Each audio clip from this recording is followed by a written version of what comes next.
అసలు ఆ బండి అట్టెక్కిచ్చాడు కూడా అర్థం కావట్లే మామ. ఏమైందో తెలియాలంటే వీడియో ఎండ్ వరకు చూడండి.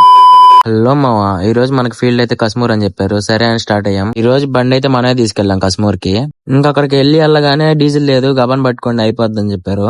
ఇంకా అలా మా దగ్గర ఉన్న క్యాన్స్ కి లారీకి మొత్తం ఫుల్ ట్యాంక్ చేపించుకున్నాం. డీజిల్ బిల్ అయితే మీరే చూడండి ఎంత అయిందో. ఇంకా నేను డీజిల్ ఫిల్ చేసుకొచ్చేప్పుడు అన్న ఫిల్టర్ కొడుతున్నాడు. ఇంకా అలా డీజిల్ కి మిషన్ దగ్గర తీసుకెళ్లి ఫుల్ ట్యాంక్ చేసాం. అలా ఫుల్ ట్యాంక్ చేసి మిషన్ అయితే స్టార్ట్ చేసా. ఇది మటుకు చాలా లాస్ మా రైతుకి, మొత్తం కింద పడిపోయింది.